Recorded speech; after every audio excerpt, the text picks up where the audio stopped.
ଆପଣଙ୍କ ପରିଚୟଟା? ମୋର ପରିଚୟ ବଟ ବାବା ଆଉ ମୁଁ ମାଗିଖିଆ ଭିକାରୀ। ଆପଣ କଣ କହିବେ? ଅନେକ ଆଉ ସାଧୁ ସନ୍ଥ ଅଛନ୍ତି, କିନ୍ତୁ ଆପଣଙ୍କ ସାଧୁ ସନ୍ଥ ଗୋଟେ ନିଆରା ସାଧୁ ସନ୍ଥ ଦେଖିବାକୁ ଆଜି ଗୁରୁ ପୂର୍ଣ୍ଣିମାରେ ଅନେକ ଶିଷ୍ୟମାନେ ଆସୁଛନ୍ତି, ଅନେକ ନିଆରା ଢଙ୍ଗରେ ଦେଖିବାକୁ।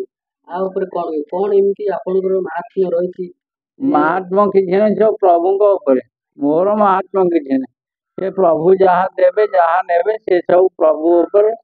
ଆଉ ଭରସା ଏତିକି କରିଛି ଯେ ଯାହା ମନ ହେଲା, ଆଜି ଗୁରୁ ପୂର୍ଣ୍ଣମୀ, ଗୁରୁଦେବଙ୍କ ତତ୍ଵ ଆଉ ବାହ୍ୟ କର୍ମ ଏସବୁ ଗୁରୁଦେବଙ୍କ ବାକ୍ୟ କର୍ମରେ ସବୁ ବିଦ୍ୟମାନ।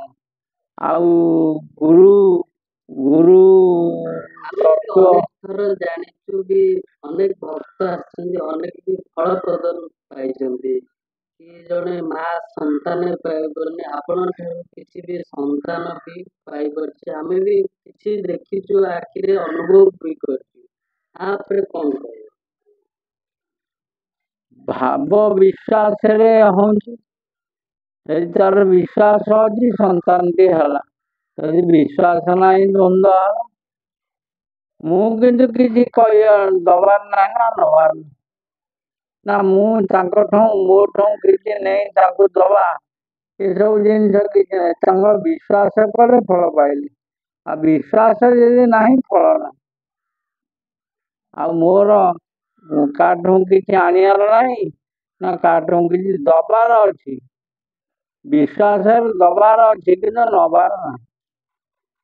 ନବା ଏତିକି ଭାବ, ଯେ ଭକ୍ତି ଯଦି ଅଛି ତାହେଲେ ହେଲା। କେତେ ବର୍ଷ ହେଲାଣି ମଠ ଆପଣ ଦେଖିଲେ? ଆପଣଙ୍କର 1990 ମସିହାରୁ ମୋର ବାଲ୍ୟ ଅବସ୍ଥାରୁ ମଠ। ମୋ ବାପା ବୋଉ ମରିଗଲେ, ମୁଁ ଛୋଟ ହେଇଥିଲି 6 ବର୍ଷର। ଆପଣଙ୍କ ଯୋଉ ମଠ ଅଛି ତାହାର କଣ ମାହାତ୍ମ୍ୟ ଅଛି? ମଠ ଅନନ୍ତ ମଠ ଆଶ୍ରମ ମାହାତ୍ମ୍ୟ ଯିଏ ବିଶ୍ୱାସ କଲା ପାଇଲା, ଆଉ ବିଶ୍ୱାସ ଯଦି ନାହିଁ କିଛି ପାଇବାର ନାହିଁ। ଆଉ ମାର୍ଗ, ସତ୍ୟ, ଶାନ୍ତି, କ୍ଷମା ଏସବୁ ଗୁରୁଙ୍କ ମହିମା। ଗୁରୁ ହେଲେ ସଦଗାମୀ, ବ୍ରହ୍ମତତ୍ତ୍ୱ ମାର୍ଗୀ ଆଉ ଭାବର ଅଧିକାରୀ। ଗୁରୁ ସର୍ବବ୍ୟାପୀ ଓଙ୍କାର ବ୍ରହ୍ମର ଅଧିକାରୀ। ଆୟ ବ୍ୟୟ କର୍ମ ସବୁ ହେଉଛି ଗୁରୁଙ୍କ ଉପରେ। ଗୁରୁ ଯଦି ଗୁରୁଙ୍କ ଯିଏ ବିଶ୍ୱାସ ନ କଲା, ତାର କୋଉଠି କିଛି ପାଇବାର ନାହିଁ। ଏକମାତ୍ର ଗୁରୁ ହେଲେ ସର୍ବଶ୍ରେଷ୍ଠ। କିନ୍ତୁ ଗୁରୁଙ୍କୁ ଛାଡ଼ିକିରି ଯେଉଁ ଲୋକ ତ୍ୟାଗୀ ହେଲା, ସେ କିଛି କରିପାରିବ ନାହିଁ, ସେ ଗୋଟେ ଚୋର ଠକ।